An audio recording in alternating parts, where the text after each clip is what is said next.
exaltaré, mi Dios, mi Rey, y bendeciré tu nombre eternamente y para siempre.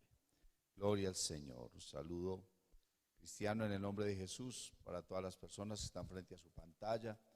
Sean bienvenidos.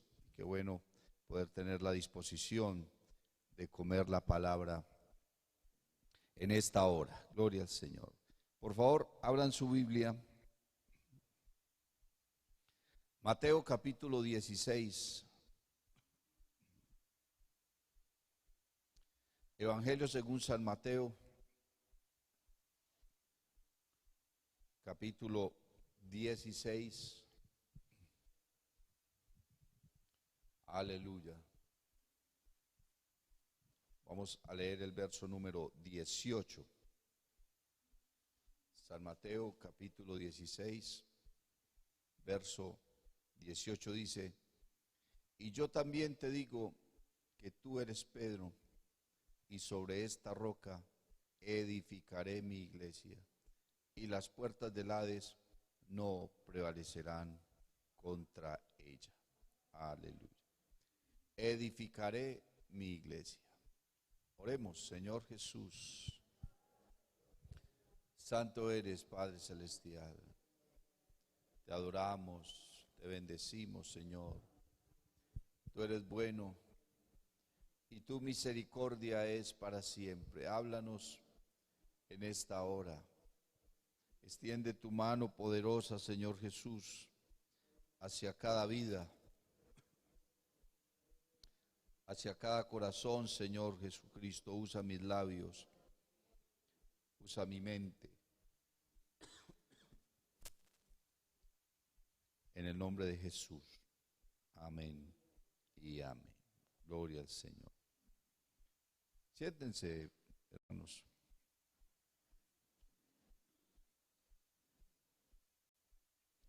Gloria a Dios. Bueno, estas son las palabras del Señor Jesucristo, refiriéndose a este pueblo que Él ha rescatado. Le dijo el Señor entonces a sus discípulos: edificaré mi iglesia. Amén. Gloria al Señor. Y entonces estaba meditando, hermanos, en la Escritura, en lo que es el pueblo de Dios y en lo que Dios ha hecho. Y me puse a pensar: edificaré mi iglesia, dice el Señor. ¿Cierto? ¿Qué significa que Dios haya querido edificar una iglesia? ¿Qué implicaba eso? ¿Dónde realmente inició todo ese proceso? Porque el Señor está hablando en tiempo futuro, ¿cierto? Pero creo que desde mucho antes de ese momento en el que Jesús pronuncia esas palabras, ya ese proceso se había iniciado. El apóstol Pablo recibió esa revelación y dijo que habíamos sido escogidos en Él desde antes de la fundación del mundo. Amén.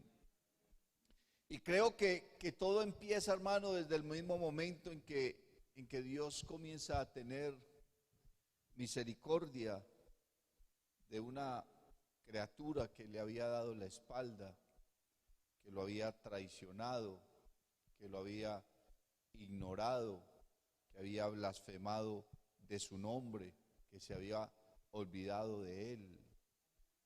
Cuando uno piensa entonces, hermanos, en el amor de Dios, ¿cierto? Tenemos que unirnos a las palabras del salmista: es demasiado conocimiento para mí, no lo puedo comprender. ¿Quién puede comprender el amor de Dios? ¿Cierto? Cómo Dios nos tiene paciencia, cómo Dios nos soporta. Cuando entre nosotros mismos a veces nos da dificultad soportarnos. ¿cierto? Hay cosas que hace otra persona y uno se duele, se frustra, hasta se amarga muchas veces, ¿cierto? Y comienza a guardar rencor. Pero Dios no es así.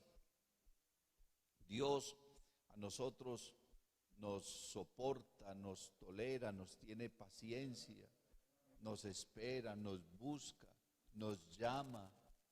Bendito el nombre de Jesús. Nos llena con su Espíritu Santo, nos perdona.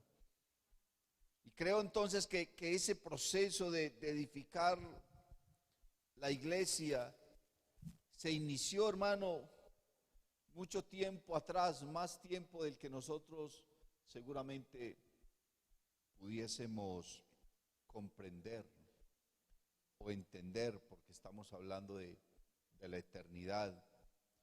Y nuestra mente, hermanos, no está preparada aún para comprender lo que es la eternidad.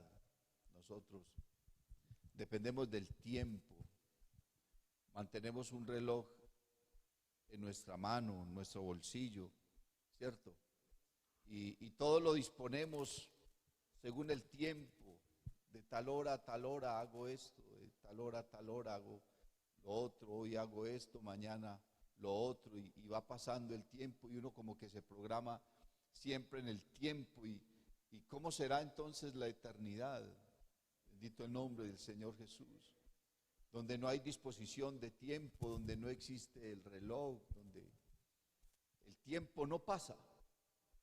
Amén. Podríamos decir que en la eternidad no existe el tiempo. Es como si el tiempo se detuviera. Si existieran los relojes allá, pues todos se quedarían quietos. No avanzaría. Bendito el nombre del Señor. Y desde esos momentos de eternidad, allá ya estaba Dios pensando en su iglesia, haciendo uso de su sabiduría. El libro de Proverbios, hablando de la sabiduría, dice que la sabiduría estaba con él desde el principio, que ella fue su consejera, su compañera.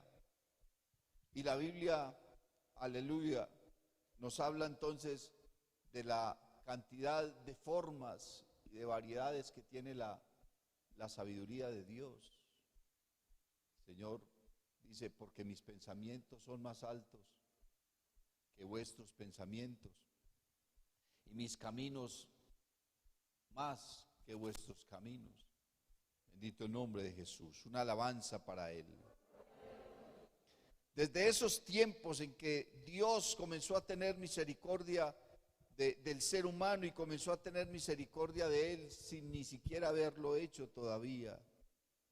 Allá se inicia ese proceso y creo que no fue tan fácil construir una iglesia, edificar una iglesia, preparar un pueblo, cuando de antemano se sabía lo que iba a pasar con el ser humano. Cuando desde antemano se sabía lo que el ser humano iba a hacer. Entonces, ¿qué representaba eso? Representaba para Dios el tenerse que humillar. Porque la Biblia dice que el mero hecho de que Dios mire a la tierra ya para Él es una humillación. Hay tanta bajeza, tanta degradación, tanta suciedad en este mundo, y Él es tan grande, tan santo, tan perfecto, tan puro, ¿cierto? Que mirar hacia acá es mirar cieno. Amén. La Biblia dice que Él desnudó su brazo y metió su mano en el cieno inmundo para salvarnos. Ensució su mano, se contaminó. ¿Y qué necesidad tenía? Porque eso es lo que le admira a uno de Dios. ¿Qué necesidad tenía el Señor de eso? No tenía absolutamente ninguna necesidad. Yo pienso que Dios pudo haber creado otra raza, otra especie, otros seres más leales, más fieles, más santos, más puros, y sobre todo más dignos, porque uno se pone a pensar, ¿y quién soy yo para que Él hubiese tenido de mí misericordia? Para que hubiera pensado en mí, para que me hubiera considerado, para que me hubiera tenido en cuenta, siquiera para crearme. Bendito su nombre. Aleluya. ¿Quiénes somos nosotros? Por eso el salmista seguramente estaba pensando en estas cosas y se pregunta a sí mismo, pero ¿qué es el hombre? Para que tengas de él memoria. Y el Hijo de Hombre, para que lo visites. ¿Cierto? ¿Qué es el ser humano? Pero la Biblia dice que Él nos amó y nos amó más que a cualquier otro. Según la palabra de Dios, hay dos especies que Dios creó. La especie espiritual, conformada por los ángeles. Todos los seres que Dios creó en el cielo, ángeles, arcángeles, serafines, querubines, principados, potestades y muchos más que seguramente la Biblia no los menciona. Pero cuando miramos en la palabra de Dios acerca de aquellos seres, dice que su morada está en los cielos, son seres creados, no se multiplican, no procrean, no tienen pareja, no se enamoran, ¿cierto? Están solamente para el servicio y algunos cuantos para la adoración a Dios.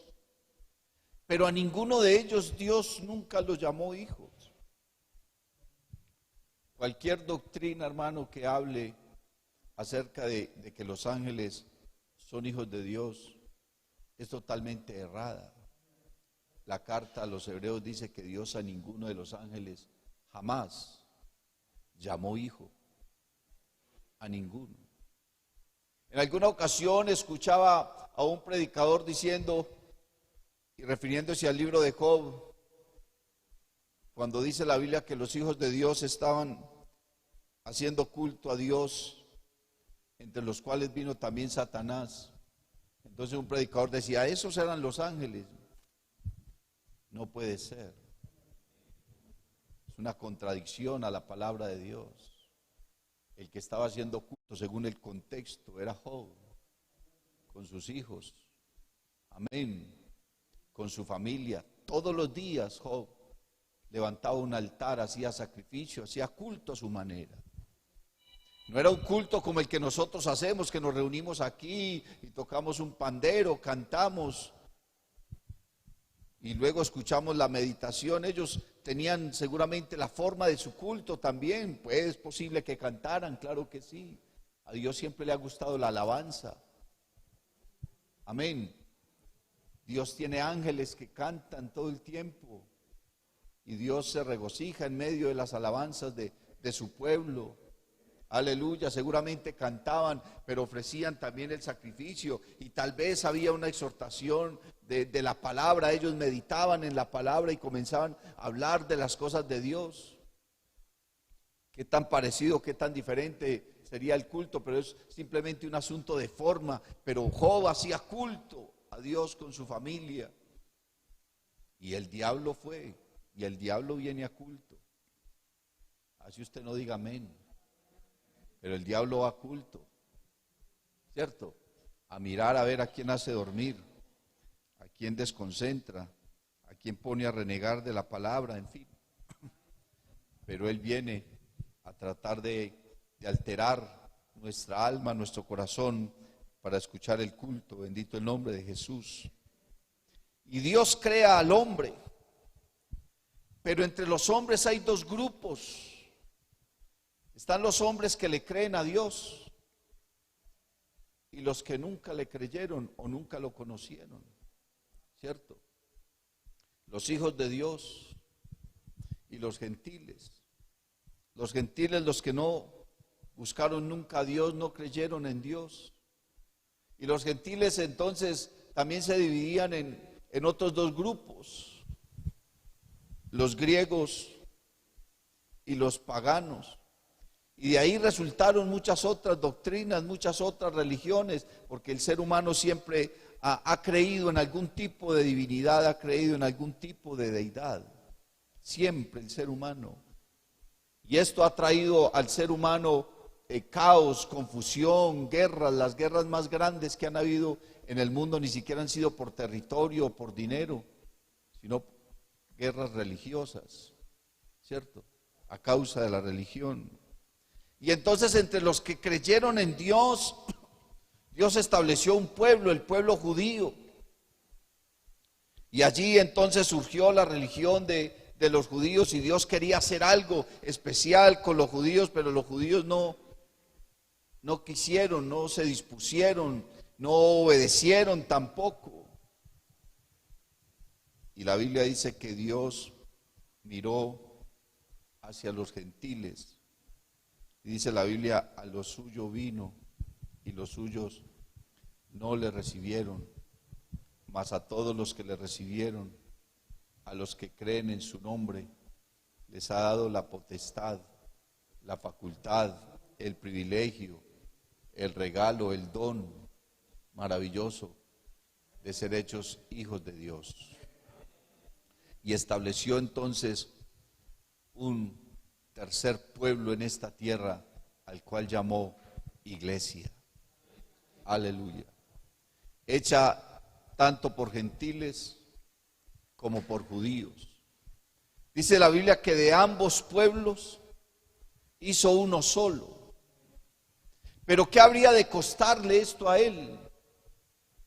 ¿Cuáles eran las implicaciones? Las implicaciones eran que no solamente iba a mirar a la tierra, sino que iba a venir a esta tierra en forma humana. Amén.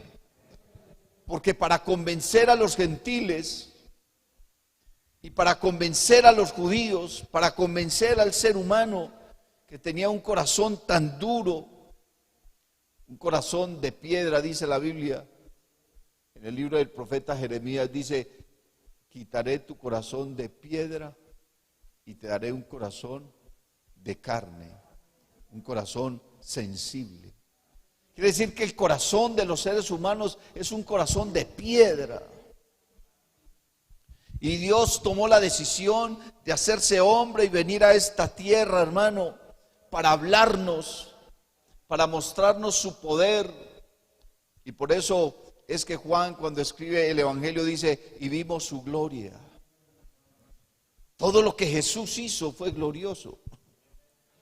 Nadie más ha hecho lo que el Señor Jesús hizo. Usted lee en la Biblia que muchos hombres hicieron cosas porque Dios los usaba y les daba su poder, pero lo que Jesús hizo estando en esta tierra sobrepasa todo entendimiento. La gente, hermano, se quedaba perpleja, los mismos seguidores suyos, los mismos discípulos. Cuando Jesús iba caminando sobre el mar, hermano, los discípulos lo vieron a la distancia, era de noche, la niebla, y ellos pensaron que era un fantasma, nunca se imaginaron que el Señor iba a venir caminando sobre las aguas, en el mar. Y cuando Jesús reprende la tormenta, reprende el mar, entonces los discípulos se quedan mirándose en uno al otro y dicen, pero ¿quién es este? Pero ¿quién es este que aún el mar enmudece? ¿Quién es este que a la tormenta manda callar? Porque ellos estaban maravillados de lo que él hacía, hermano. Es que pararse frente a un muerto y simplemente decirle, sal fuera, levántate, y que ese ser vuelva a la vida, hermano, eso para los judíos era algo complicado, porque los saduceos no creían en la resurrección de los muertos.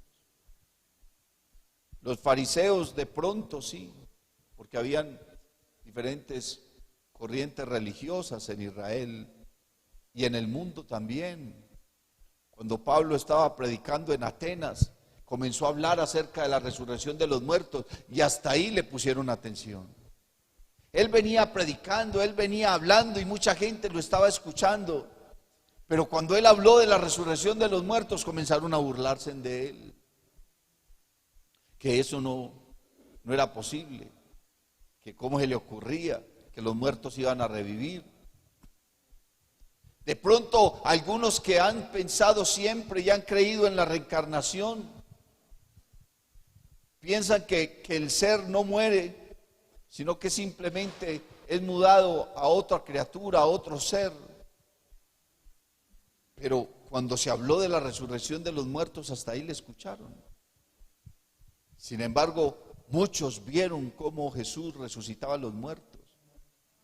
Es que cuando el Señor llegó a Betania, hermano, y se paró frente a la tumba de Lázaro, la Biblia dice que ahí había mucha gente.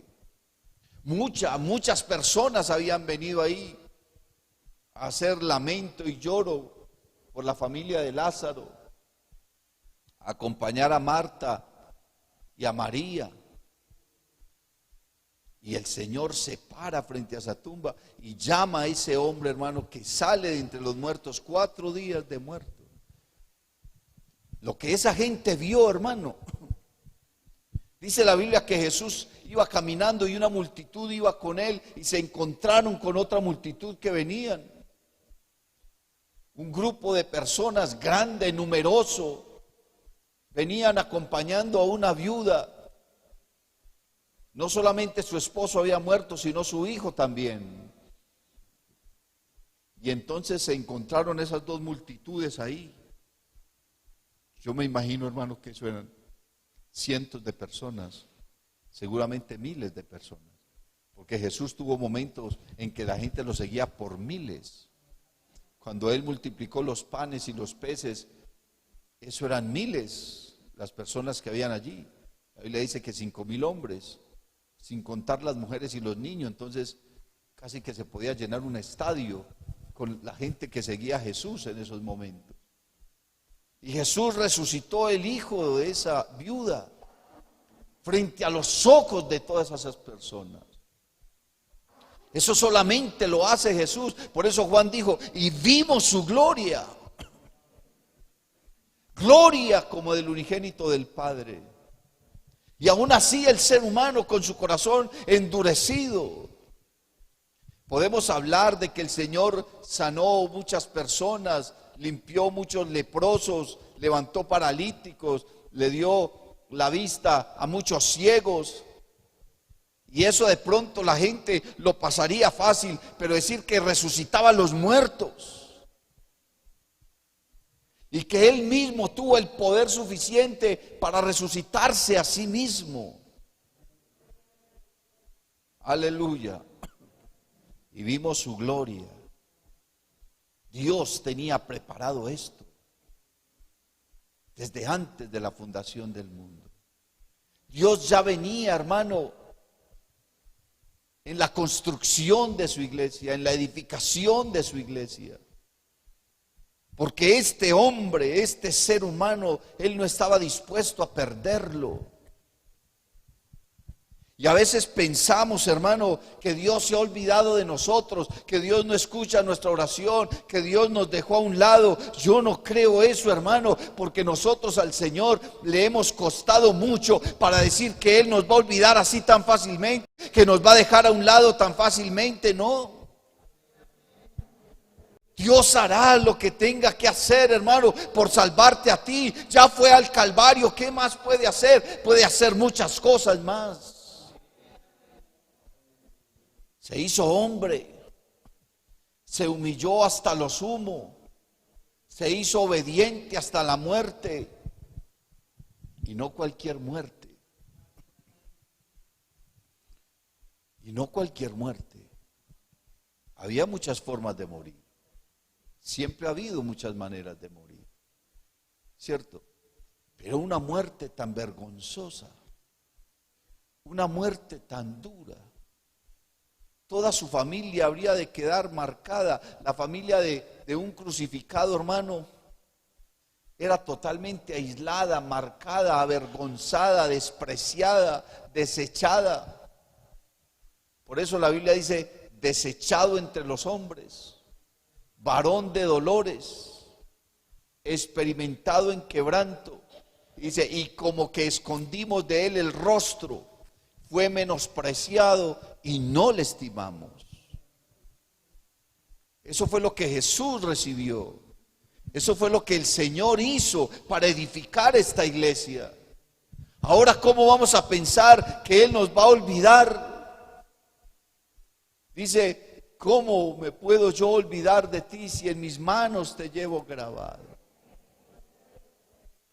Cuando el Señor mira sus manos, cuando mira su costado, se acuerda de ti. Cuando tú te arrodillas y derramas lágrimas y le pides perdón y le pides misericordia, ¿qué importa cuántos errores hayas cometido? Él siempre está ahí perdonándonos y ayudándonos, siempre y cuando lo busquemos y lo busquemos sinceramente y lo busquemos de corazón. No te va a dejar perder tan fácil. Una persona se pierde cuando ella ya decide perderse. Pero si uno le insiste al Señor que le dé otra oportunidad, que lo perdone, que lo ayude, Él seguirá haciéndolo, porque le costamos demasiado. Edificaré mi iglesia. Él vino, hermano, pagó el precio, nos compró, nos rescató, murió por nosotros, derramó su sangre. Bendito el nombre del Señor Jesús, derramó su sangre. Hizo lo impensable, hizo lo inimaginable. Ya Dios le había dicho a todos los seres creados que tenía una intención de salvar al hombre. Pero ninguno de los seres creados ni siquiera se imaginaban lo que Él iba a hacer. Cuando Jesús nació en aquella pesebrera, la Biblia dice que se abrió una puerta en el cielo y los ángeles bajaban, multitudes de ángeles bajaban del cielo. Se les permitió bajar y venían y miraban al niño ahí y se indignaban porque ellos no tenían ni idea de lo que Dios iba a hacer. Ellos sabían que Dios iba a hacer algo, pero no se imaginaban lo que iba a hacer. Por eso es que el apóstol Pablo dice que grande es el misterio de la piedad. Dios fue manifestado en carne, justificado en el Espíritu, dice, visto de los ángeles. Los ángeles bajaron y lo miraron, y lo único que podían, hermano, decir en medio de su admiración era gloria a Dios en el cielo. Y en la tierra paz y buena voluntad. ¿Por qué? Porque veían que Dios estaba trayendo su buena voluntad, que estaba trayendo su paz, y ellos lo único que podían era exaltar y glorificar a Dios, hermano, viéndolo ahí en forma humana, frágil, envuelto en unos pañales, a lo que sus padres hicieran con él, vulnerable. ¿Cómo es posible que el Dios Todopoderoso, el Creador del cielo y de la tierra, ahora esté ahí, hermano, en una pesebrera, rodeado de sus padres y de unos animalitos que estaban allí, en una condición humilde, sencilla, frágil, indefenso, pero sobre todo, sin dejar de ser Dios? Estaba ahí envuelto en unos pañales, siendo alimentado por el seno de su madre, y él alimentando toda la creación, sustentando el universo, sosteniendo la tierra sobre nada. Bendito el nombre de Jesús. Seguía siendo Dios, aunque estaba en forma humana, seguía siendo Dios. Por eso es que Pablo dice que en él habita corporalmente toda la plenitud de la deidad, que aunque estaba en un cuerpo humano, no dejó de ser Dios, seguía teniendo todo su poder, seguía teniendo toda su admiración, toda su gloria. Los seres seguían adorándole, alabándole, exaltándole. ¿Por qué? Porque Él es Dios en el cielo y Dios en la tierra.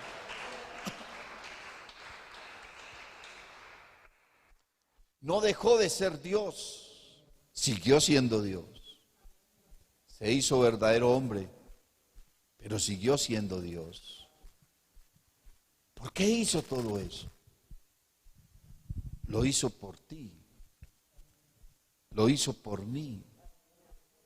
Y comenzó a reunir un grupo de personas. Y comenzó a capacitarlos. Y comenzó a enseñarles. ¿Por qué? Porque Él quería continuar con la edificación de la iglesia, pero a través del hombre. Dios no envió ángeles, hermano, a salvarnos. Dios no envió ángeles a que nos predicaran. Dios no envió ángeles a que ministraran la iglesia, a que la dirigieran. No. La Biblia dice que Él nos encargó a nosotros este ministerio de la reconciliación. La Biblia dice que Dios mismo estableció a unos, bendito el nombre de Jesús, como apóstoles, a otros como evangelistas, a otros como profetas. Y dice, y a otros como pastores y maestros. Se habla de 5 ministerios, pero yo pienso que son 4. Porque nosotros diferenciamos los pastores de los maestros, pero yo creo que el pastor tiene que ser el maestro. Quiere decir que es un solo ministerio. Ministerio doble, con doble función. Tiene que pastorear y enseñar. Porque ¿quién es el que enseña en la iglesia? Es el pastor. Amén. Puede haber muchos predicadores y Dios los usa y los bendice, pero la iglesia necesita a su pastor y la gente quiere oír a su pastor. Gloria al nombre de Jesús, ¿cierto? Pastores y maestros. Dios los estableció ¿para qué? A fin de que el pueblo de Dios sea edificado, a fin de que el pueblo de Dios, hermano, crezca, sea enseñado, sea preparado, dice la Biblia, enteramente preparado, o sea, preparado en todo, pero la gente se prepara si quiere. La gente le sirve a Dios si quiere, porque aquí no se obliga a nadie. ¿A quién se obliga a prestar un servicio? A nadie. Usted lo hace si sabe para quién es. Pero aquellos que creen que están sirviendo al pastor, les dura muy poquitico el combustible. Rápido, porque nosotros decepcionamos y defraudamos las personas. Y en cuanto usted se siente defraudado, ya, adiós, no quiere más. Pero si usted lo hace, como dice la Biblia, creyendo y sabiendo que es para Dios, usted está participando de la edificación de la iglesia. Y si Dios, hermano, para preparar y edificar esta iglesia ha hecho tanto y entregó tanto y se entregó a sí mismo, por eso es que Pedro, hermano, cuando salió de la cárcel con Juan, después de ser azotados, hermano, salieron contentos. ¿Quién sale contento después de que le den una paliza? ¿Quién sale feliz, hermano, después de recibir un azote como lo recibieron Pedro y Juan? Y ellos salieron contentos, seguramente adoloridos, seguramente caminando. ¿De qué forma? Porque los torturaron y los maltrataron mucho, desangrándose, ¿cierto? Pero en medio de todo eso estaban contentos. ¿Por qué? Porque ellos estaban formando parte de aquellos que habrían de ayudar a edificar la iglesia, y que eso tendría gran recompensa de parte de Dios. ¿Por qué? Porque Dios no es injusto para olvidar el trabajo de amor que habéis demostrado hacia Él y hacia los santos, sirviéndoles y sirviéndoles aún. Dios no dejará sin recompensa a todo aquel que ayude a edificar la iglesia.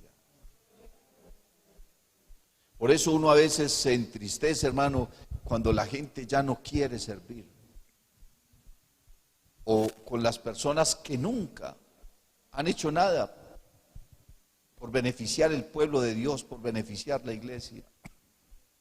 Yo, hermano, recuerdo que desde el mismo día en que decidí entregarle mi vida al Señor, se despertó un fuego en mi corazón por servirle a Él. Mi único anhelo era servirle. Señor, yo quiero servirte. Señor, yo quiero servirte. Yo le decía: Señor, capacítame, Señor, lléname, Señor, úsame. Y yo quería estar en todo en la iglesia, y que había un estudio de no sé qué, ahí estaba, que vino el predicador, no sé qué, ahí estaba, que el ayuno, yo estaba en eso, en todo, hermano, porque yo quería aprender y yo quería servirle al Señor y formar parte de este pueblo que habría de edificar la iglesia. El Señor le dijo a los discípulos: voy a edificar una iglesia. Y creo que esas palabras no solamente están en futuro, sino que están en un presente continuo. Amén.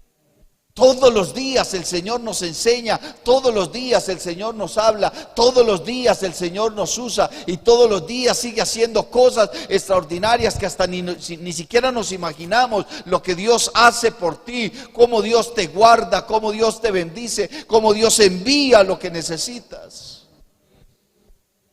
Cómo Dios te responde aún en el silencio. Bendito el nombre del Señor Jesús. Y dice: edificaré mi iglesia, y las puertas del Hades no prevalecerán contra ella. Enemigos ha tenido la iglesia, hermano. A la iglesia la han querido aniquilar desde el mismo momento en que el Señor Jesús decidió venir a esta tierra. Cuando Jesús nació, el recibimiento, hermano, fue que mandaron a matar todos los niños, porque lo querían matar a Él también. Ese fue el recibimiento. Y todo el tiempo que Jesús estuvo desarrollando su ministerio, quisieron apedrearlo, quisieron matarlo, quisieron perseguirlo.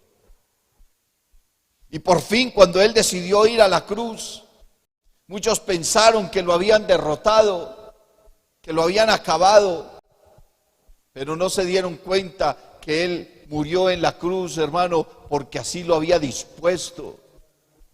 El libro de los Hechos de los Apóstoles dice que Él fue entregado por el determinado consejo y aprobación de Dios. Aleluya. A Él no lo mataron, Él entregó su vida. Alabanzas a su nombre. Él decidió entregar su vida. ¿Entregarla por quién? Por esta iglesia. Y tú formas parte de esta iglesia, mi hermano.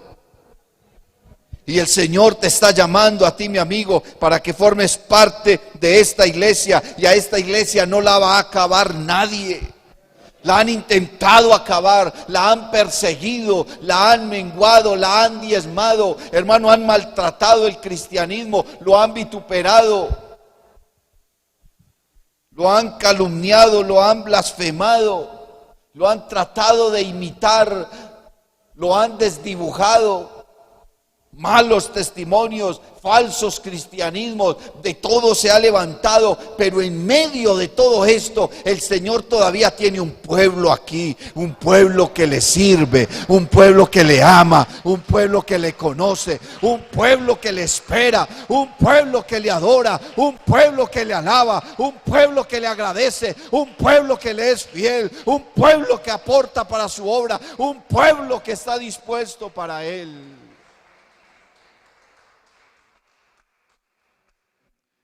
Un pueblo que está esperando ser perfeccionado. Un pueblo que está esperando ser glorificado. Y la Biblia dice que aún la naturaleza misma, la creación misma, gime y sufre dolores de parto, esperando la manifestación gloriosa de los hijos de Dios. Aleluya. Esperando la manifestación gloriosa de los hijos de Dios. Dios ha puesto hombres a su servicio, no ángeles. Los ángeles le sirven a Él, pero en el cielo. Pero aquí en esta tierra somos los hombres los que predicamos su palabra. Somos los hombres los que le servimos. Somos los hombres los que estamos dispuestos para Él. Somos los hombres los que le adoramos. Y no hay ninguna criatura, no hay ningún ser creado que halague a Dios su alabanza como la alabanza de esta iglesia, como la adoración de esta iglesia. La Biblia dice que los ángeles lo adoran, que los ángeles se presentan delante de Él y todo el tiempo le dicen: Santo, Santo, Santo, Jehová de los ejércitos, llenos están los cielos y la tierra de tu gloria. Y no cesan de darle gracias, y no cesan de adorarlo, y no cesan de alabarlo. Pero eso a Dios no lo mueve. Pero cuando un hijo suyo en esta tierra, de una manera sencilla, humilde, con una lágrima en sus ojos, le dice: Señor, yo te alabo, eso sí lo mueve. Eso sí lo mueve. Eso sí lo emociona. Porque nuestro Dios es un ser emotivo. Eso sí lo emociona. Ver a su iglesia reunida adorándole. La Biblia dice: verá el fruto de la aflicción de su alma y produce en él una satisfacción. El fruto de la aflicción de su alma es esta iglesia. El fruto de la aflicción de su alma es este pueblo. Aleluya. Y cuando este pueblo lo alaba, hermano, entonces las puertas del cielo se abren para que esa alabanza llegue a su presencia. Y entonces Dios envía su presencia, desciende sobre su pueblo y nos llena, nos bendice, nos fortalece, envía bendición y vida eterna, dice la Biblia. Envía bendición y vida eterna. ¿Por qué? Porque la alabanza de este pueblo sí la recibe Él con agrado, con alegría, pero una alabanza, aleluya, íntegra, una adoración en integridad, un servicio, hermano, con gozo, un servicio con alegría. ¿Por qué? Porque Dios nos ha tenido en cuenta a nosotros para formar, para edificar, para construir esta iglesia. Aleluya. Para que nosotros hagamos del hombre la imagen con la que Dios le creó. Alabanzas a su nombre. Y sobre esta roca que es el mismo edificaré mi iglesia. Y Él ha puesto un fundamento, y dice el apóstol Pablo: y nadie puede poner otro fundamento, el cual ya está puesto, que es Cristo el Señor. Él es el fundamento de esta iglesia. Estamos fundamentados sobre Él, no sobre un apóstol, no sobre un pastor, no sobre un profeta, no sobre un ser humano, no, es sobre Cristo que estamos edificados, hermano, que estamos fundamentados. Esta casa la estamos edificando, es sobre la roca que es Cristo Jesús, que es Cristo el Señor. Eso es lo que nosotros hemos creído, y eso será lo que nos llevará al cielo, porque esta roca nos ha de levantar a la presencia suya. Esta roca nos va a llevar a su gloria. Y le veremos. Y le veremos cara a cara. Vea, mi hermano, yo no concibo la salvación fuera de la iglesia. El que cree que puede ser salvo fuera de la iglesia está equivocado. Porque el Señor dijo que Él iba a edificar una iglesia. Y dice la Biblia, y el Señor añadía a su iglesia los que habrían de ser salvos. O sea que los que no habrían de ser salvos están fuera de la iglesia. Y el Señor añadía cada día a la iglesia los que habrían de ser salvos. Y Dios, hermano, llamó al apóstol Pablo para que fundara iglesias en diferentes lugares, y que allá donde estuviese la iglesia fueran y se congregaran y comieran el alimento y juntos compartieran el pan, compartieran la oración, compartieran la palabra. Pero todo eso que en el seno de la iglesia. Por eso el que divide la iglesia, la Biblia lo llama un mutilador. Los que mutilan el cuerpo de Cristo, que dividen y separan el cuerpo de Cristo. El que divide la iglesia no está buscando sino una sola cosa: dinero. Es lo único que está buscando. Porque la Biblia dice que debemos someternos a toda autoridad, y el que divide la iglesia no tiene ninguna autoridad por encima. Todo aquel que le sirve al Señor debe someterse a otra autoridad humana, no solamente a Dios, a otra autoridad humana. En la iglesia, hermano del Señor, todos tenemos a quien sujetarnos. No existe un solo cargo, un solo puesto en la iglesia, hermano, donde no haya una autoridad por encima. Siempre. Porque el principio de autoridad en la Biblia, hermano, es básico. ¿Para qué? Para que la iglesia funcione, para que la iglesia se desarrolle, aleluya, para que la iglesia siga adelante. No hay salvación fuera de la iglesia, no lo hay. El que quiera ser salvo tendrá que ser añadido, tendrá que ser injertado, hermano, a este precioso pueblo, a esta maravillosa iglesia que el Señor Jesucristo ha comprado con su sangre, y la seguirá edificando hasta el día que decida venir a levantarla, y nadie sabe la hora. Su hermano, que la gente dice que Él viene tal día, eso es falsa doctrina. Nadie, ni siquiera el diablo, ni siquiera los ángeles, nadie. Comunión, en armonía, comiendo la palabra, sujetos a nuestros pastores, sujetos a nuestra iglesia, Espíritu Santo, sujetos a su presencia, si es que queremos ser levantados, aleluya, para irnos con Él. Un pueblo glorioso, aleluya, un pueblo que le adora. Dios te bendiga. Si te ha gustado esta predicación, te invito para que visites mi canal en YouTube y en Facebook, Eduard David Taborda. Suscríbete y activa las notificaciones. Estoy seguro de que esta palabra será poderosa para tu vida.